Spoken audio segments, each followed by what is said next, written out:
सम्माननीय हुनुहुन्छ, स्तुति हुनुहुन्छ। नेपाली कांग्रेसको अधिवेशन भाद्र 18 गते सुरु भयो। यो बेलामा 18 गते वडाको अधिवेशनहरू सम्पन्न भइसक्नु पर्यो। अहिले विकास दाइले फेसबुकको स्ट्याटसमा लेखेर कम्तीमा केही दिन भए पनि सुत्ने मौका पाएँ भनेर भन्नुभयो। तर 23 गतेपछि के लेख्ने विकास दाइलाई पनि थाहा छैन, किनकि 23 गते आउँछ कि आउँदैन हामी कसैलाई पनि थाहा छैन। 24 गते आउला, 25 गते आउला, अधिवेशन सम्पन्न पनि गरौँला। तर यो सबैले हाम्रो अगाडि एउटा प्रश्न लिएर आएको छ।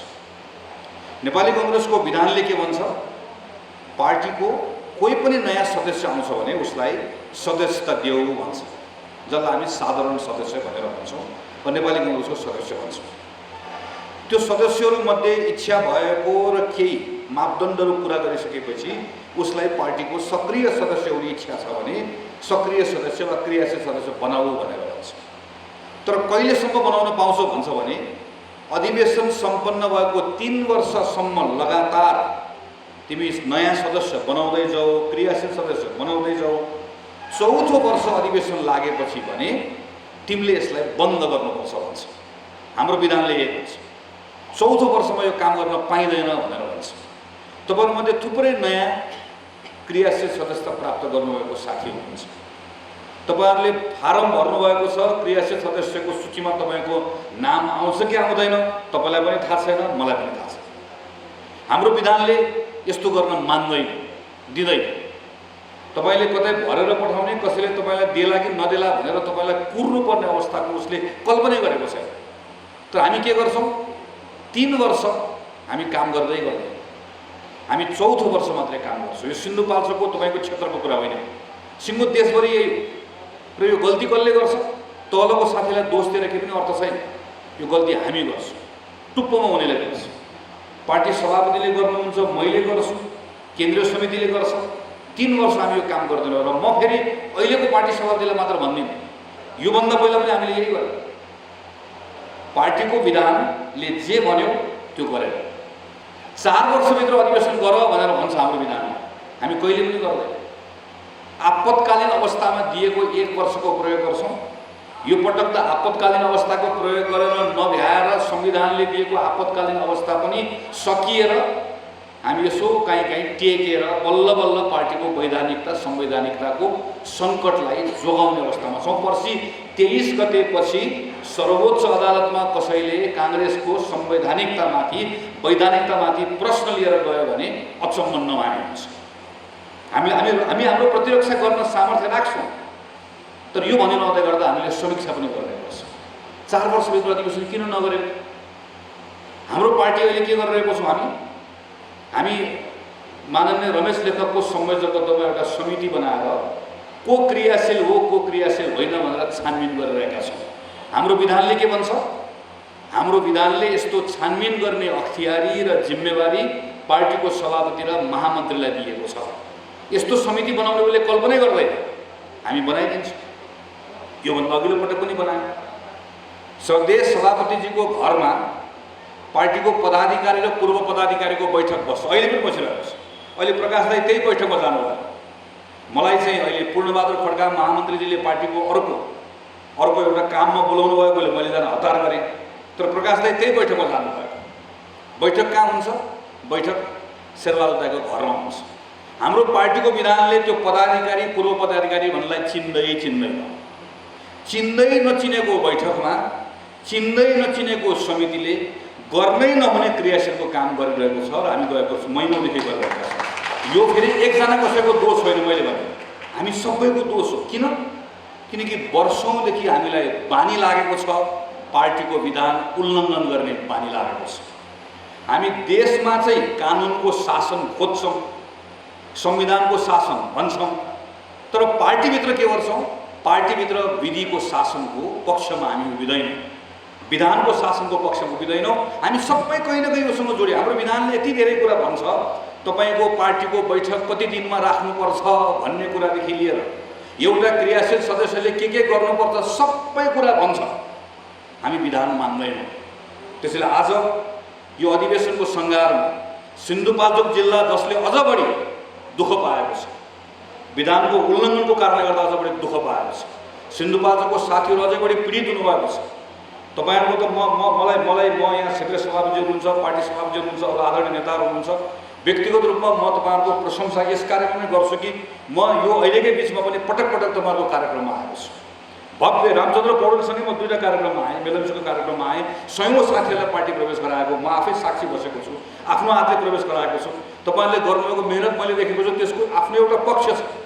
तर समग्रमा हामीले हेऱ्यौँ भनेदेखि पनि सिन्धुपाल्चोक जिल्ला अघि पनि चर्चा आयो, अधिवेशनको बेलामा प्रत्येक पटक सिन्धुपाल्चोकमा अधिवेशन हुन्छ, समयमा हुन्छ, यो सिन्धुपाल्चोकको मिल्यो, यो प्रश्नहरूको बिचमा तपाईँहरू उभिनु परेको छ, हामीहरू उभिनु परेको छ।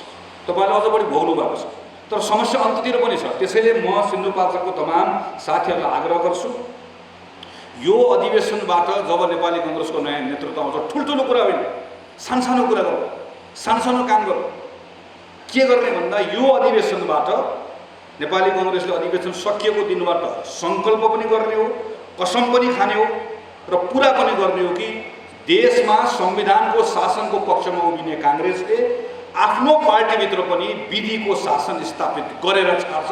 विधानलाई तलमाथि एक ठाउँ नदिने, यो भन्न सजिलो छ, गर्न गाह्रो छ, तर गरेर छाड। हाम्रो हेर्नुहोस् त, शेरबहादुर दाइ र रामचन्द्र दाइले पार्टीको महासमितिको बैठकमा हात उठाएर हाम्रो डिप लभ परेको छ भनेपछि तलबाट पर ताली बज्यो, हामीलाई पुग्यो। नेताहरूको बिचमा प्रेम होस्, हामी पनि चाहन्छौँ वडाको नेताहरूको बिचमा प्रेम होस्, गाउँमा होस्, माथि होस्। अघि अघि अघि विष्णु विक्रम दाइले भन्नुभएको जस्तै रिस कुण्ठा सबै त्याग्ने अवस्था बनोस्, त्यो होस्। नेताहरूले न्याय गर्ने अवस्था होस्। नेता भनेको जसको आत्मनिर्णय गर्ने अधिकार छ। यहाँ विकास लामा पनि नेता हो, यहाँ हाम्रो आइतो मान्छे पनि नेता हो। हाम्रो हातमा जसको हातमा जसले जिम्मेवारी पाएको छ उसले न्याय गरोस्।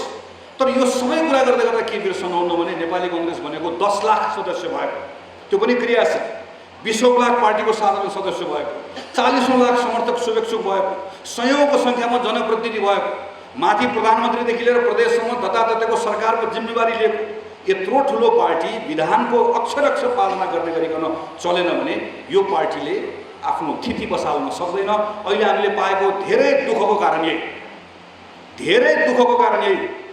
पार्टीलाई अक्षर अक्षर विधानको आधारमा मात्र चलाउन सक्यौँ भने हाम्रो धेरै समस्याको हल हुन्छ। त्यसैले मैले महामन्त्रीको उम्मेदवार बन्दै गर्दाखेरि तैँले महामन्त्री बनेपछि के गर्छस् भनिरहँदै गर्दा म पछि अर्को सन्दर्भमा कुरा गरौँला, त्यो सन्दर्भ ल्याउन खोजेको मैले खालि एउटा सन्दर्भ मात्र सम्झेँ। मैले के साथीहरूलाई के भने, मैले नेपाली काङ्ग्रेसको महामन्त्री भएर यो पार्टी कार्यालयमा प्रवेश गर्दै गर्दा मैले खाने कसम भनेको 4 वर्षभित्र पार्टीको अधिवेशन गराएर छाड्छु र कुनै पनि बेलामा काङ्ग्रेसको साथी पार्टी कार्यालयमा गएर अनसन बस्ने स्थिति आउन दिन्न।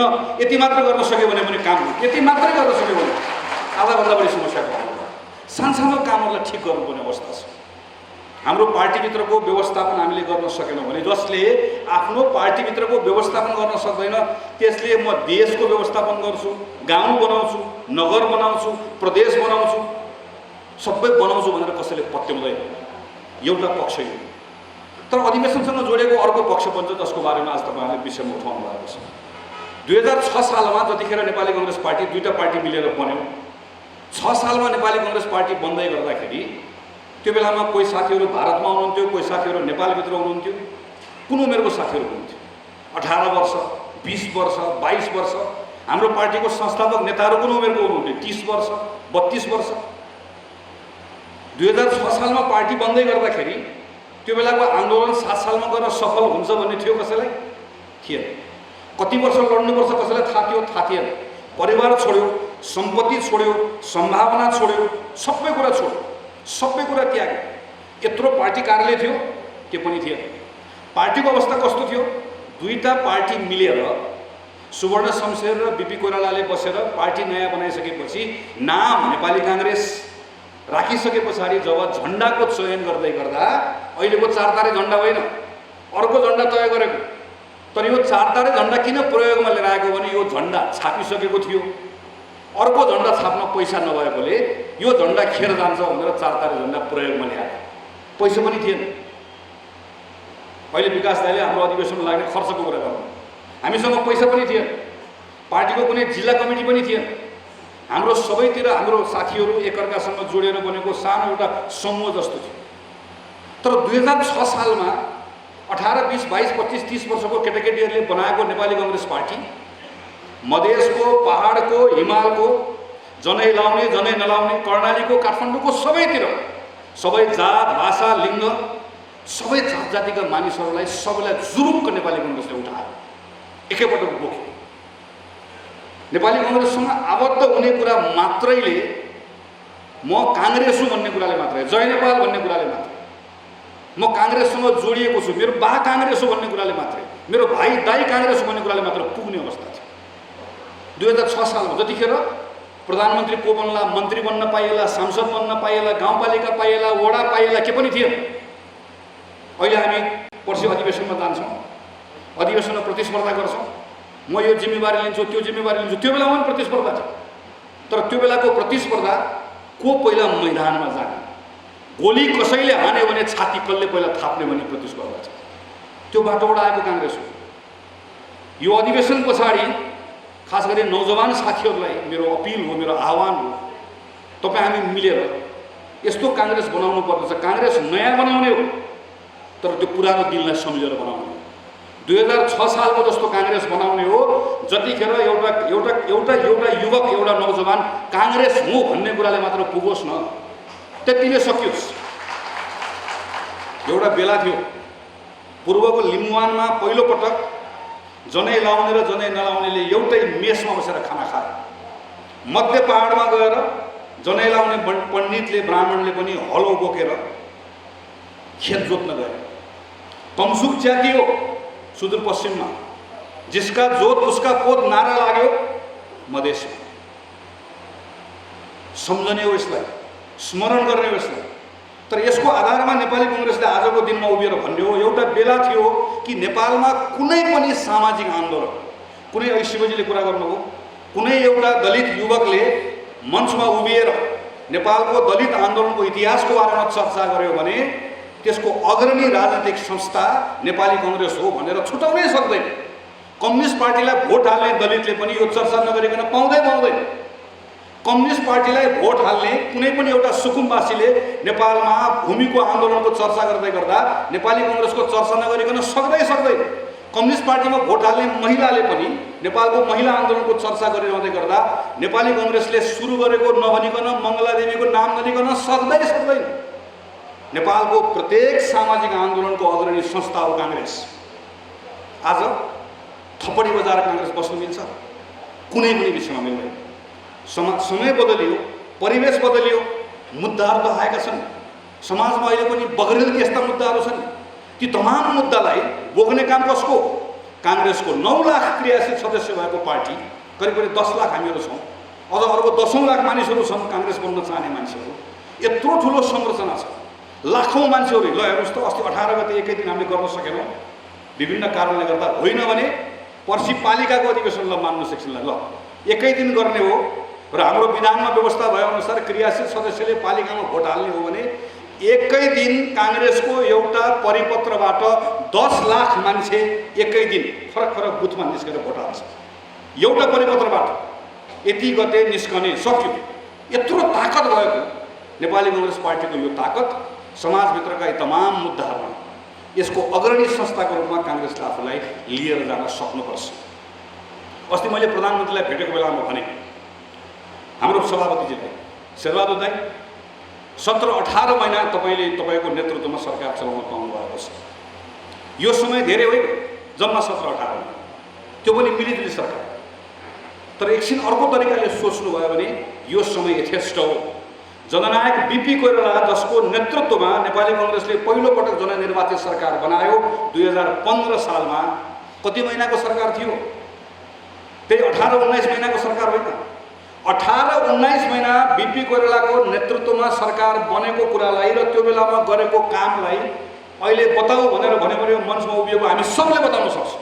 यो गर्यो। किन? 50 पटक हामीले त्यो कुरा पढेका छौँ, 100 पटक सुनेका छौँ, हाम्रो दस्तावेजमा लेखेका छौँ, गौरव गरेका छौँ, बताएका छौँ। हाम्रो पालामा यो भयो भनेका छौँ। कति महिना? 18-19 महिना। कहिले? 2015 साल। तर कांग्रेसको अगाडिको चुनौती भनेको 2015 सालको सरकारले यो गर्यो भन्ने।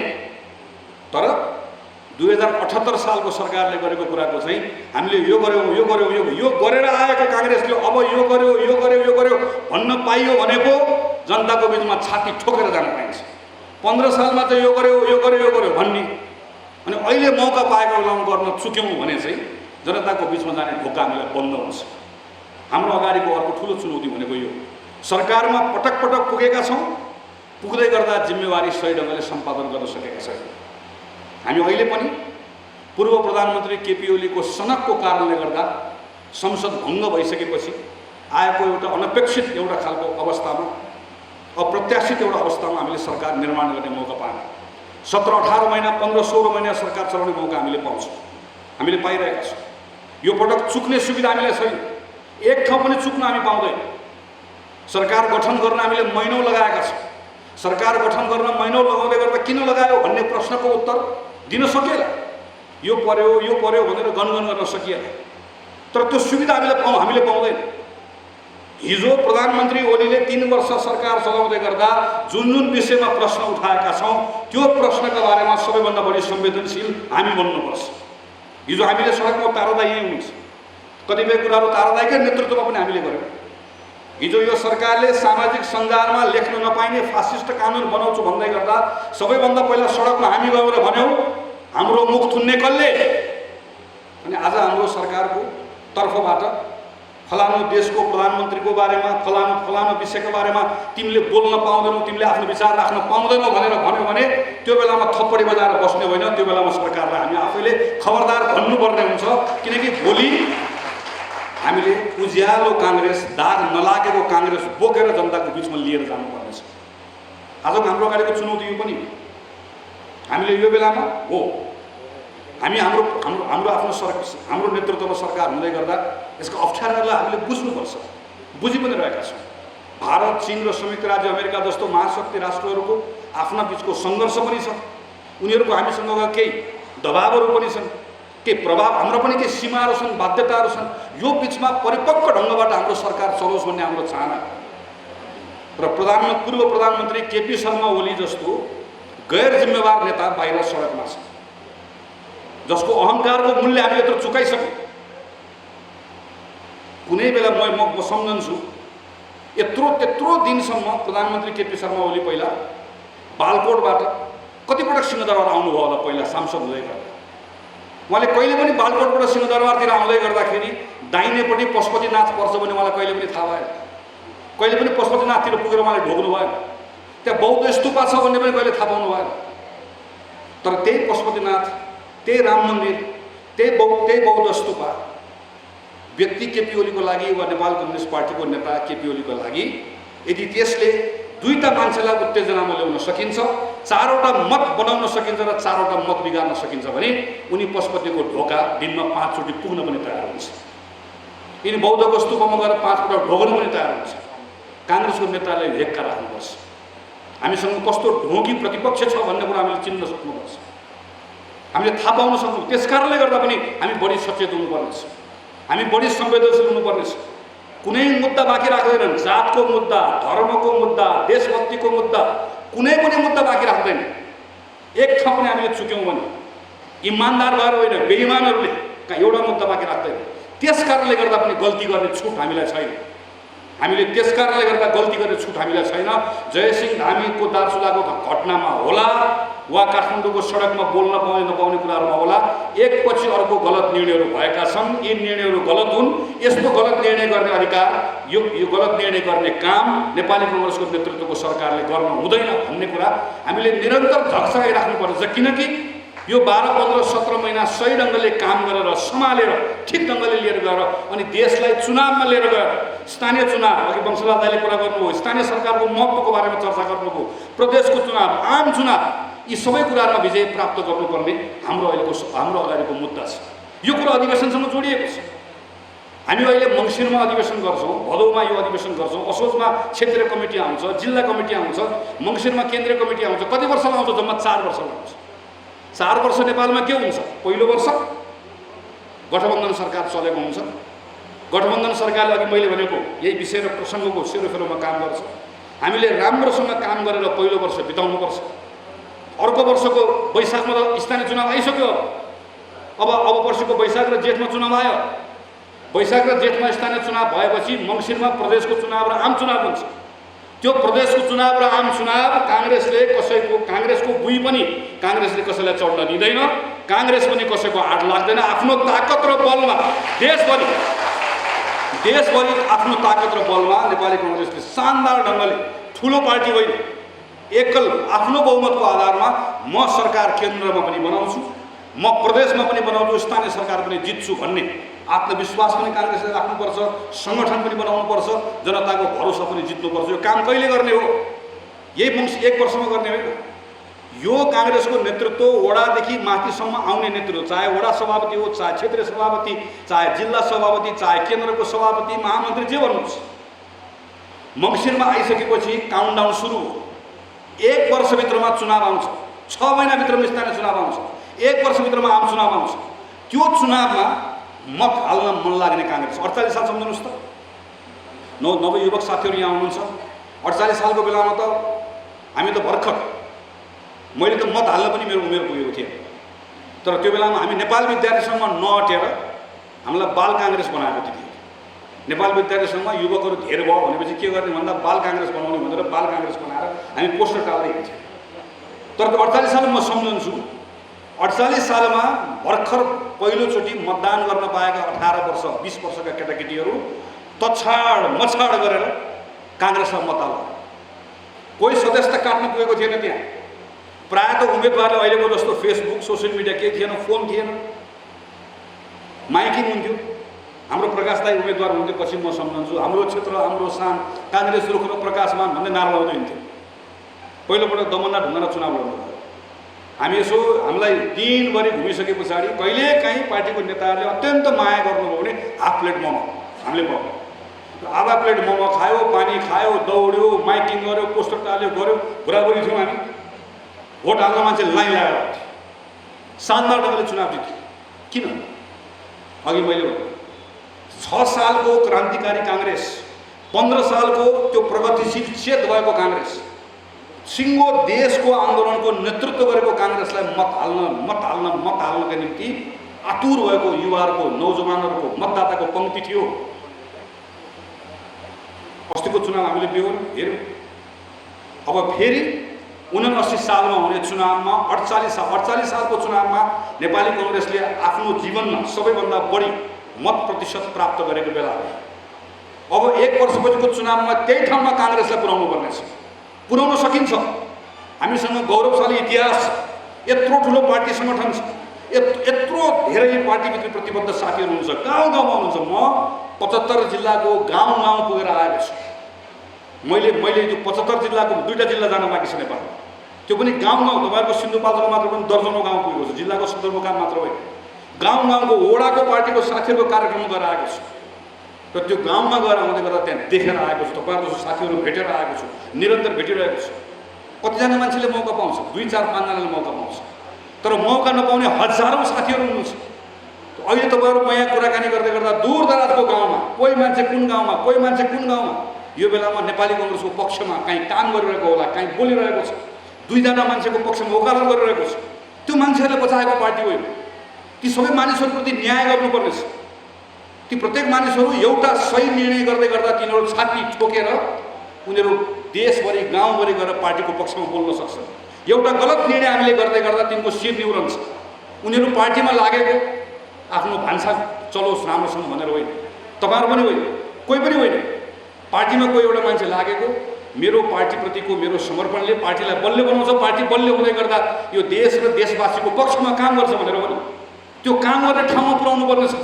नेपाली काङ्ग्रेससँग यत्रो ठुलो विश्वास जोडिएको छ। त्यसैले यो महाधिवेशनमा नेतृत्वको हामीले जुन चर्चा गरिरहेका छौँ, नेतृत्व भनेको कुनै एउटा 2टा व्यक्तिको कुरा मात्र होइन।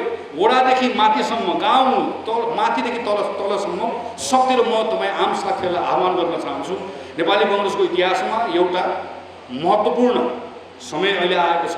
यत्रो लामो सङ्घर्ष पछाडि हामीले संविधान बनायौँ। सङ्घीय लोकतान्त्रिक गणतन्त्रात्मक संविधान छ, समावेशी लोकतन्त्र हाम्रै पहलमा आएको छ। यो सबलाई बलियो बनाउनु पर्नेछ। यसको कुनै विकल्प छैन। यसलाई बलियो बनाएर जाने, यसलाई बलियो बनाउन सक्ने काङ्ग्रेस हामीलाई चाहिएको छ। त्यसैले म आदरणीय साथीहरूलाई आग्रह गर्न चाहन्छु, केही दिनमा अहिलेको अप्ठ्यारोहरूको बिचमा पनि हामीहरू अधिवेशन अगाडि बढाउँछौँ। अघि पनि चर्चा भयो, वडा अधिवेशन छ। मेरो तपाईँहरूलाई अनुरोध छ, वडा अधिवेशनमा सम्भव भएसम्म तपाईँहरूले समझदारी कायम गरिदिनु होला। सम्भव भएसम्म तपाईँहरूको पालिकामा पनि समझदारी कायम गरिदिनु होला। किन? वैशाखमा चुनाव छ। वैशाखको चुनावमा सँगसँगै एउटाले चारतारे झन्डा, एउटाले रुखको झन्डा बोकेर हिँड्नुपर्ने छ। आइसक्यो चुनाव। मङ्सिरको अधिवेशन चैत कति छ? पुष, माघ, फागुन, चैत, वैशाख, 5 महिना 6 महिनामा चुनाव छ। अधिवेशन सकिएको 5 महिनामा चुनाव हुन्छ। 3 महिनापछि त टिकट बाँड्नुपर्छ, भोट माग्न जानुपर्छ। प्रतिस्पर्धा गर्ने हो हाम्रो आफ्नै बिचमा, तर प्रतिस्पर्धा गर्दै गर्दा यति पर पनि नपुगौँ कि सँगसँगै आउन गाह्रो होस्। त्यस कारणले गर्दा म आग्रह गर्छु कि तपाईँहरूको बिचमा सम्भव भएसम्म समझदारी गरिदिनुहोस्। जहाँ सम्भव हुन्छ त्यहाँ समझदारी गरिदिनुहोस्। समझदारी भइसके पछाडि क्षेत्रीय ठाउँमा, क्षेत्रको अधिवेशनमा आएर, जिल्लाको अधिवेशनमा आएर, केन्द्रमा आएर, प्रदेशमा आएर त्यहाँ प्रतिस्पर्धा हुन्छ। तपाईँहरूले विवेक पुर्याउनुहुन्छ, तपाईँहरूले न्याय गर्नुहुन्छ। 5 वर्ष 4 वर्षसम्म तपाईँले तपाईँको जिम्मा दिएर पठाउने कसलाई हो? कुन साथी वडामा गयो भने, कुन साथी क्षेत्रमा गयो भने, कुन साथी जिल्लामा गयो भने, कुन साथी केन्द्रमा गयो भने यसले न्याय गर्न सक्ला? अघि मैले जुन पार्टीको अहिलेको चुनौतीको बारेमा चर्चा गरेँ, त्यो चुनौतीहरूलाई पुरा गर्ने काङ्ग्रेस बनाउन सक्ला भन्ने निर्णय गर्ने तपाईँसँग भन्दा हैसियत कोसँग छ? तपाईँले त्यो निर्णय गरिहाल्नुहुन्छ, त तपाईँले प्रयोग गर्नुहुन्छ, त्यहाँ गर्नुहोस्। तर मेरो आग्रह गर्नुभएको छ, म तपाईँहरूप्रति एकदम कृतज्ञ छु। तपाईँहरू सबैको माया रह्यो भने मैले पाउँला, अरू कसै साथीहरूले पाउँदैन, तर जो आयो भने उसले अलिकति मद्दत गर्ने। सिन्धुपाल्चोक 2 नम्बर क्षेत्रमा झन्डा काङ्ग्रेसको गाड्ने हो भने त्यसको लागि 2% माथिको मान्छेले काम गर्न सक्ला। 98% काम तपाईँहरूले नै गर्नुपर्छ। तपाईँहरूकै ताकत र बलमा मात्रै हुन्छ। तर यो अधिवेशनमा हामीले तपाईँले कसम खानै पर्छ, सिन्धुपाल्चोक 2 नम्बरमा यो पटक शेरबहादुरजीलाई बिदा गर्ने हो, काङ्ग्रेसको झन्डा गाड्ने हो, चारतारे झन्डा गाड्ने हो। धेरै पर छैन, 1 वर्ष मात्रै हो। 1 वर्षपछि चुनाव छ। प्रत्येक साथीको दिमागमा चुनाव अहिलेदेखि लाग्नुपर्छ। अधिवेशन लाग्यो, उताको चुनाव लागेन भने घाटा हुन्छ। अधिवेशन सँगसँगै आम चुनाव पनि, स्थानीय चुनाव पनि सँगसँगै दिमागमा राखेर हामीले हिँड्यौँ, मनमा त्यो अठोट लिएर हिँड्यौँ भने त्यो सफलता हामीलाई छिटो प्राप्त हुन्छ। यो तर्फ पनि साथीहरूको ध्यान जाओस्। यही शुभकामना व्यक्त गर्दै मेरो आफ्नो कुरा टुङ्ग्याउँछु। धन्यवाद, नमस्कार, जय नेपाल।